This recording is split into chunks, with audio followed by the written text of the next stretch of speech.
In this lesson, we're going to look at some of the problems of inflexibility once you have a common currency like the euro.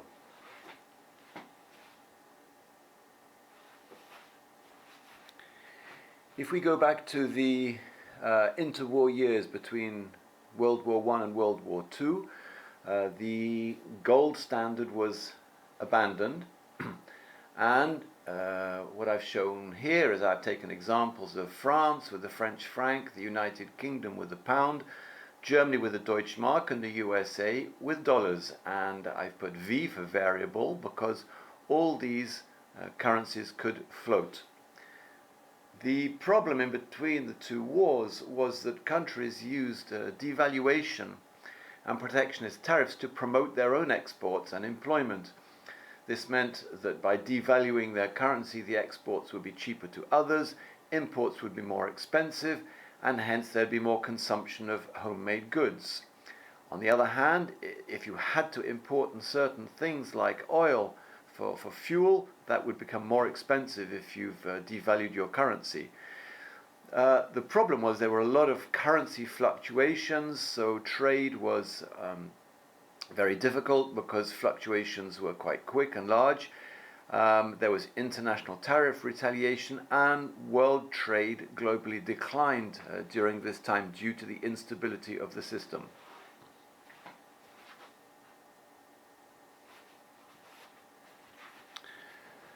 So one of the ideas at Bretton Woods was to stabilize the currencies so that world trade could be renewed. So at Bretton Woods in 1944, which was the most important financial change in the world to reorganize the world economy, we saw the creation of the International Monetary Fund, the World Bank, the General Agreement on Tariffs and Trade, GATT, which has now become the World Trade Organization, and the whole economy, the whole trade system was based on the dollar. So now we have the French, all currencies are fixed to the dollar, and the dollar is fixed to gold at $35 an ounce. So if the French franc is fixed to the dollar and the Deutschmark is fixed to the dollar, then the relationship between the French franc and the Deutschmark are also fixed. So this stabilized trade, it removes currency speculation, and the dollar became the world reserve currency.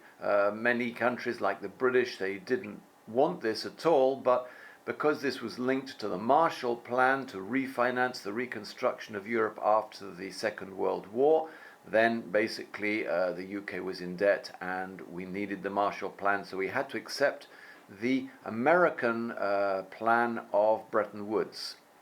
But in this case, the problem, so now you've stabilized world trade, but the problem is that productivity changes can only be expressed in employment or wages. If you are less productive and you want to export your goods, then either you have to reduce your wages to make the goods cheaper, or you have higher unemployment. And that's the problem.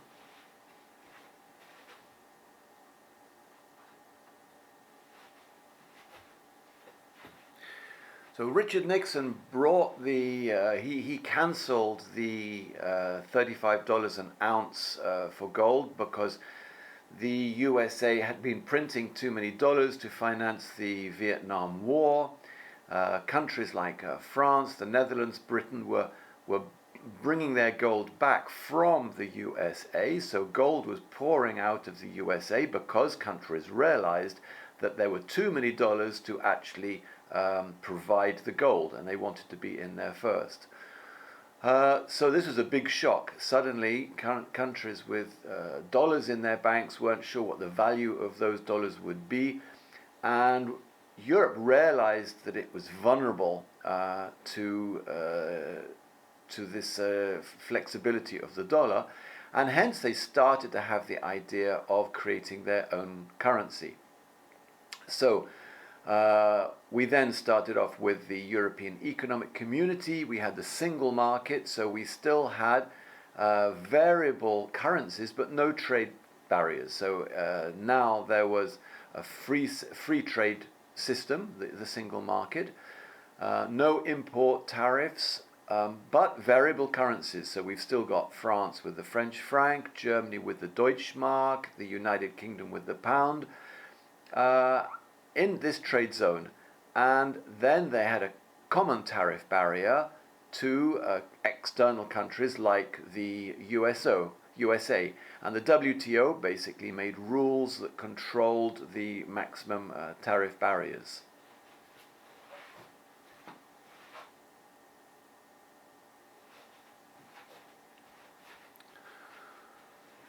So we then create the euro with Economic and Monetary Union, called EMU. This created the Eurozone. So now we have got France with the euro, Germany with the euro, so obviously they've got the same currency, so that is fixed. The United Kingdom was allowed by treaty to maintain its pound, didn't have to join the euro, and then outside Europe we have the USA with the dollars. So at this time we can see, for example, that France had a balance of payment deficit of 6 billion, and Germany had a balance of payments benefit of 9 billion. So we saw unemployment when I made this presentation in France was 9.8%, and in Germany was 3.7%. So this is again the problem. As soon as you fix one item, like the currency, then you remove the possibility of flexibility. The WTO meetings weren't going very well. There was a lot of hostility to WTO talks. There was the Battle of Seattle, for example. So there were now more and more bilateral agreements. For example, CETA between the European Union and Canada, the proposed TTIP between the European Union and the USA, which never actually happened. So the economic theory is that if Germany is more productive than France, Germany should have high employment and wage inflation, leading to higher production costs and hence less export advantage. So that's how it should work. The low unemployment rate should put pressure, should create wage inflation. But the Hartz reforms under Schröder meant that the country that was performing best and exporting best, Germany, actually reduced wages, reduced pensions, reduced unemployment rights, reduced social security, and increased flexibility, precarious jobs, and poverty. And there was no minimum wage until 2017 under pressure from other European countries. So in fact, the country that should have been increasing its production costs was actually reducing them. So how then can France resolve intra-Euro competition to reduce employment? France, for example, had a minimum wage. Germany before 2017 didn't have a minimum wage, was using a lot of very cheap labor from Eastern Europe. So the only problem there, the only solution for France is then to reduce its labor costs. So can it then reduce the minimum wage? Well, it's not the way France works. So it then has to accept that it's got unfair competition, and hence it runs up a balance of payments deficit.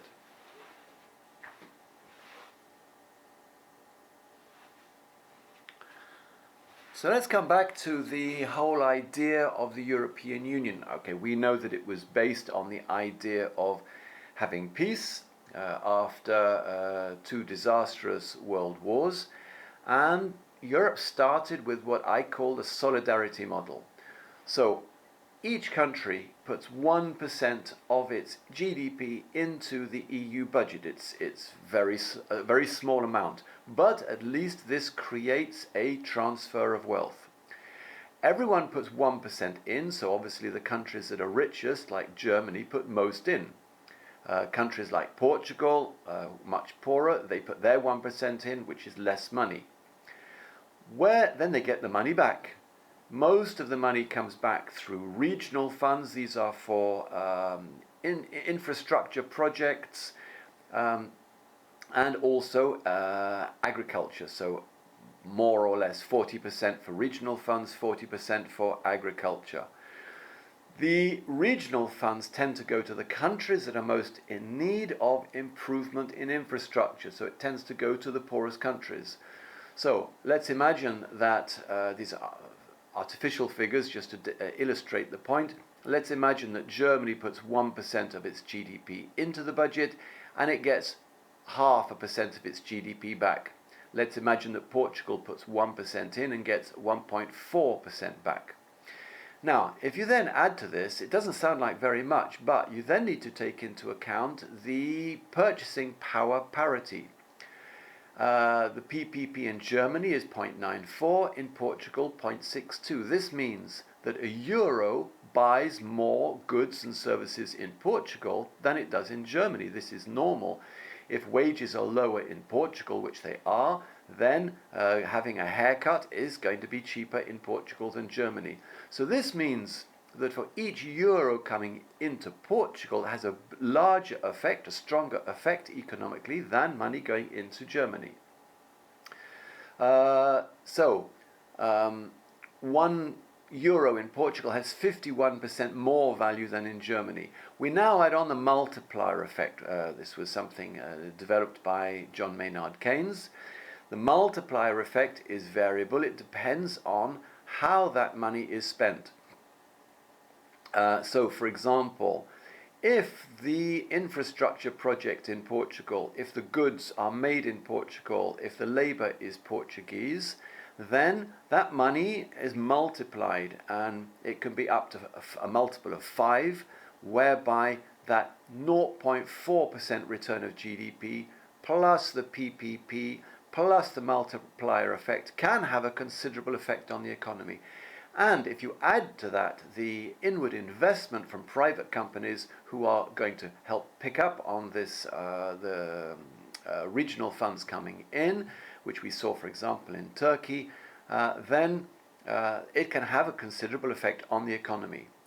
So, in this case, poorer countries in the EU should become richer, which increases the market for goods from the richer countries. So this is a win-win situation. This was what I call the solidarity model.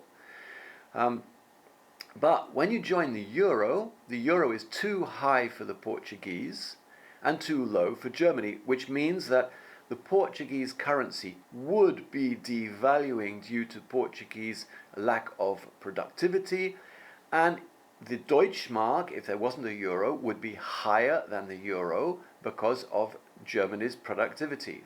And even Wolfgang Schäuble, head of the Eurogroup, admitted that the exchange rate for the euro is, strictly speaking, too low for the competitive position of the German economy. The other thing in terms of exports is that Germany tends to export goods with a very low level of elasticity. In other words, even if the euro is strong, Germany can still export, whereas France, for example, exports goods with a higher level of elasticity, so a high euro has a harder effect on France than it does on Germany.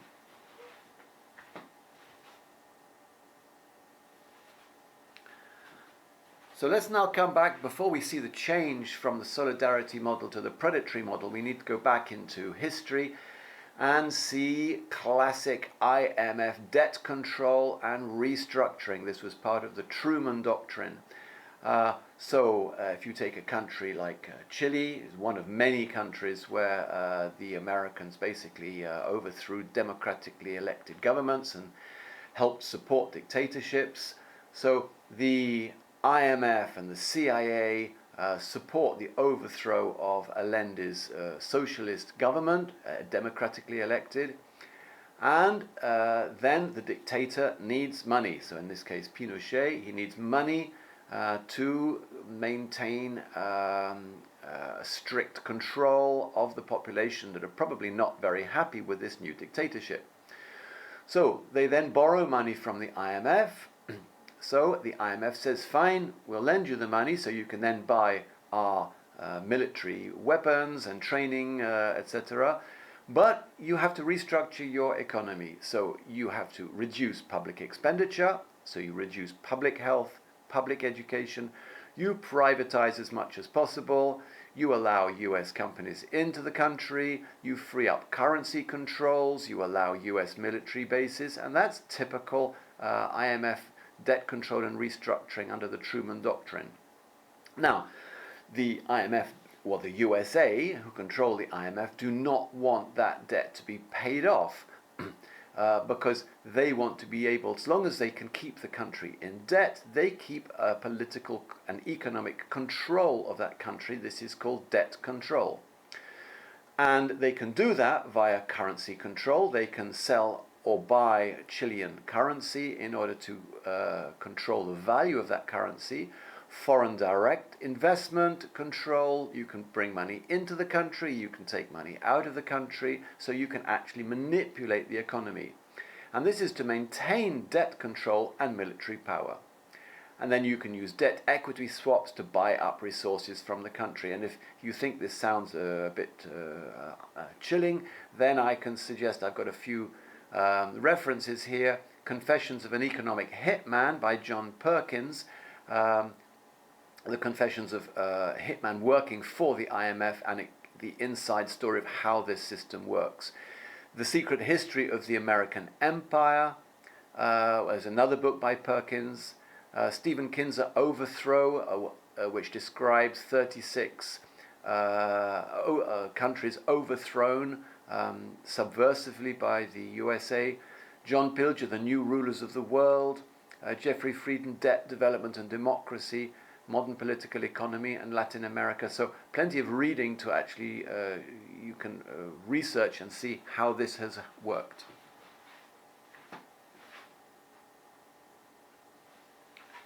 Now, why do I mention the Truman Doctrine and debt control? Because this is where we've seen now the European Union has changed direction. And it changed direction basically from 2008. We had the subprimes crisis.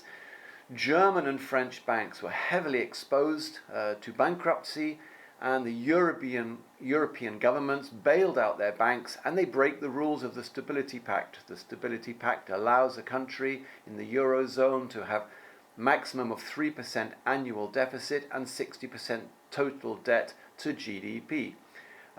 The European Commission never wrote a document saying you're allowed to break the rules, but everyone did because they needed to bail out their banks. So countries borrow by selling sovereign 10-year bonds on the open market.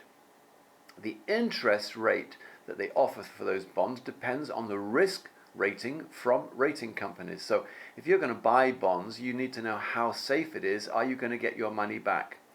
So the Greek 10-year bond interest rate went from about 4% to 36%. And if you click on the link, you'll see the graph of how that happened. And of course, if your interest rate for your 10-year bonds is 36%, it's totally unsustainable. So therefore, you increase your deficit, you increase your debt. By doing so, you lead to worse rating from the rating agencies, which means that your interest rate bond is even higher. So this is a debt circle, a vicious circle, and you're now you've got a serious problem. So in step the Troika, that's the European Commission, actually represented by the Eurogroup, which shouldn't, in my opinion, exist because it's not democratic. Its meetings are secret, but they control basically the negotiations of the Troika. The European Central Bank and the International Monetary Fund, and they organize the bailouts. These bailouts, what happens? If you read the newspapers, it looks great how much France is giving to Greece. It's not for Greece at all. 70% of the bailout money goes to paying these very high interest rates to the banks, and only 10% goes to Greece. And if you want to see more on that, look at the Greek debt presentation. So Greece loses its democracy because these reforms are imposed, and remember, Greece is the home of democracy, so that's very sad. The austerity measures make things worse, as was predicted by many economists. All you need to go is on the internet and put down, look at austerity books by economists, and they'll tell you that it doesn't work. The IMF imposes restructuring to reduce public health, public education, public transport, reduce pensions, reduce public salaries. Imagine suddenly your salary is cut by 40% and you have to work when you're older and you have less pension, imposed by the IMF. The Troika then sells off Greek public services, property and land, and it's not the Greek people that can even decide what is sold and how much it's sold for. It's run by the Eurogroup again. So the Greek people vote for Syriza to stop the austerity, but the Troika controls the debt. So the problem is that without asking the citizens of the European Union, basically the European Central Bank has bought that debt from the private banks, and it threatens to close the banks if the Greeks don't conform. So austerity is imposed, and the results, you end up with far worse debt and unemployment and the social consequences than before. This is debt control.